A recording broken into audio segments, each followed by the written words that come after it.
Assalamualaikum teman-teman Milanisti semua, ketemu lagi dengan Maestroza Channel. Sebelum nonton video-video kita, jangan lupa untuk di subscribe dan tonton videonya sampai habis ya, supaya Maestroza bisa terus semangat berbagi info tentang klub kesayangan kita, AC Milan. AC Milan akan mendapatkan tambahan tenaga dalam waktu dekat ini. Gelandang andalan mereka, Ismail Bennacer, dilaporkan tidak lama lagi akan comeback.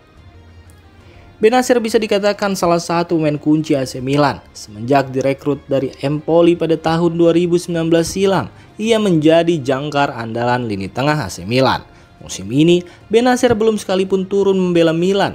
Pasalnya, ia mengalami cedera lutut yang serius di penghujung musim 2022-2023 kemarin.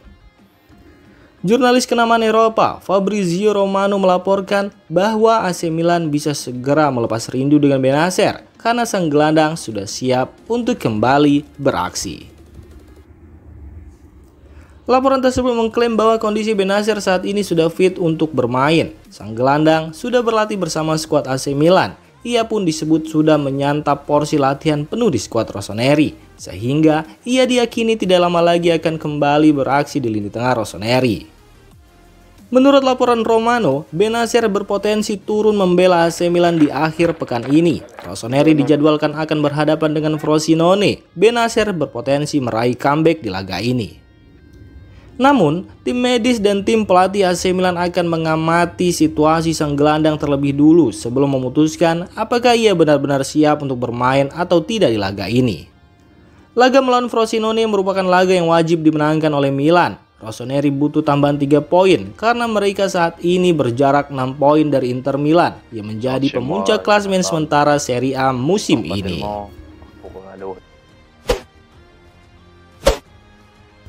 Ex-pelatih AC Milan, Arrigo Sacchi, mengatakan Rossoneri bisa digebuk oleh Borussia Dortmund karena mereka tak bermain secara kolektif sebagai sebuah tim. Milan kembali menunjukkan inkonsistensinya melawan Dortmund di matchday kelima grup F Liga Champions musim ini di San Siro. Rossoneri dipermalukan Dortmund 1-3. AC Milan awalnya menunjukkan permainan yang menjanjikan. Mereka bahkan mendapat hadiah penalti yang sayangnya gagal dimanfaatkan oleh Olivier Giroud. Namun Milan sempat menyamakan skor menjadi 1-1 setelah kebobolan penalti Marco Reus. Setelah itu, Rossoneri tak bisa membendung serangan Borussia Dortmund. Arrigo Sacchi ikut mengamati laga tersebut, dan dari pengamatannya itu ia bisa mengungkap apa penyebab kekalahan AC Milan dari Borussia Dortmund. Ia mengatakan Milan tidak bermain dengan kompak, jadi ada banyak celah antar lini yang bisa dimanfaatkan oleh Dortmund. Hal pertama yang terlintas di benak saya, dan saya menulisnya dengan sangat menyesal, adalah Milan telah menunjukkan bahwa mereka belum menjadi sebuah tim. Dan jika Anda bukan sebuah tim, jika Anda tidak kolektif, jika Anda bermain secara individu, jika Anda tidak memiliki jarak yang tepat antar departemen, dan jika Anda tidak menekan, Anda berada dalam masalah di Eropa. Terangnya pada Gazzetta dello Sport. AC Milan sekarang terpuruk di dasar klasemen grup F Liga Champions musim 2023-2024. Peluang mereka untuk lolos babak 16 besar belum tertutup sepenuhnya. Milan harus menang melawan Newcastle United di laga terakhirnya. Sementara itu, Rossoneri juga harus berharap Borussia Dortmund menjegal Paris Saint-Germain di saat yang sama. Menurut Arrigo Sacchi, berat bagi Milan untuk bisa lolos. Namun ia berharap Rossoneri tetap bisa mendapat tiket untuk melaju ke babak berikutnya. Sekarang jalan menuju kualifikasi bagi Rossoneri adalah pendakian yang hampir mustahil, semacam Mortirolo yang harus didaki. Saya berharap mereka berhasil, bahkan jika hasil lain harus ditambahkan. Namun, kenyataannya Milan ini tidak memberikan ketenangan pikiran, tidak memberikan rasa aman, tidak memiliki keseimbangan yang diperlukan. Tegas Arrigo Sacchi.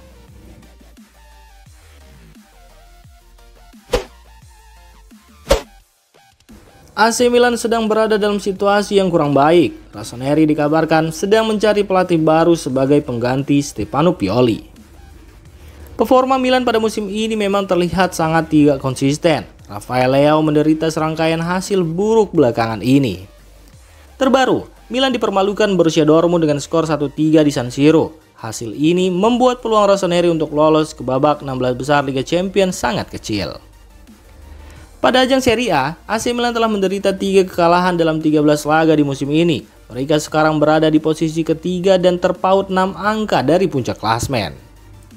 Serangkaian hasil yang kurang memuaskan membuat masa depan Pioli dipertanyakan. Perjalanan Pioli dengan Milan diyakini akan segera berakhir. Ada yang menyebut ahli taktik berkepala pelontos itu akan dipecat pada akhir musim 2023-2024. Untuk itu, manajemen Milan dikabarkan mulai mencari pelatih baru sebagai pengganti Pioli. Berikut ini adalah calon pengganti Stefano Pioli di AC Milan. Yang pertama, Thiago Motta. Nama Thiago Motta belakangan ini dikaitkan dengan AC Milan. Dia disebut-sebut sebagai salah satu pelatih yang diinginkan Rossoneri sebagai pengganti Stefano Pioli di San Siro.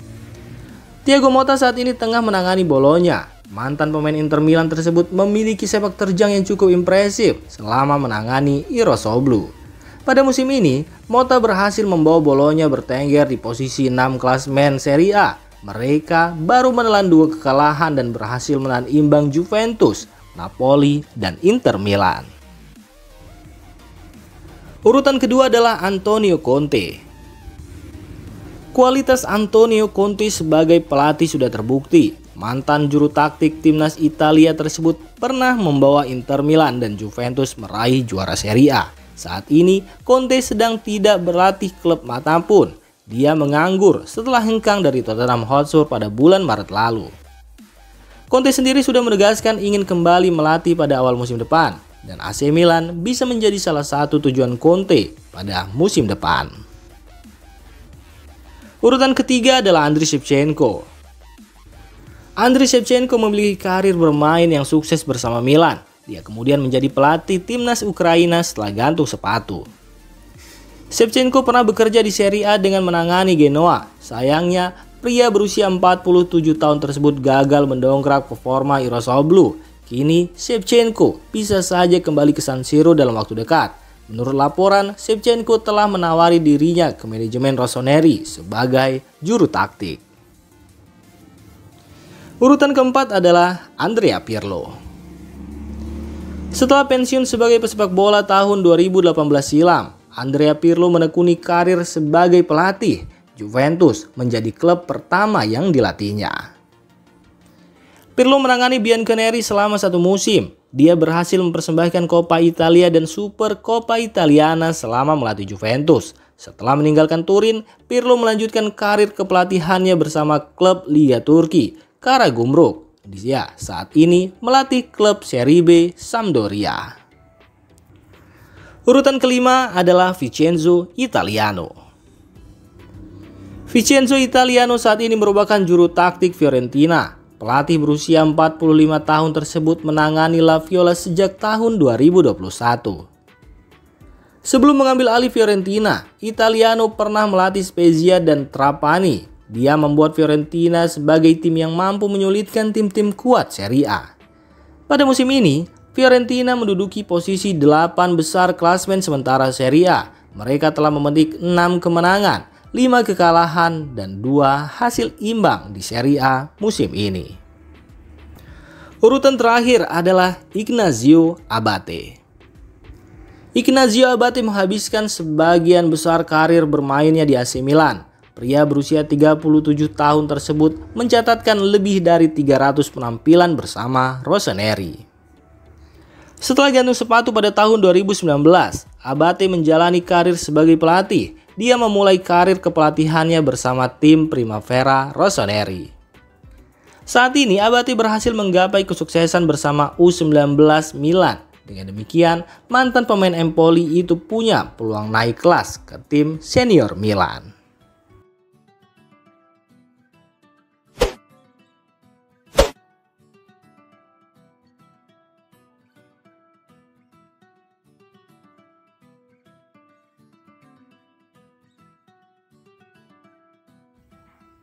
Demikian informasi dunia sepak bola terupdate hari ini.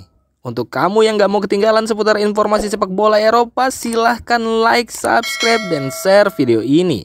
Terima kasih.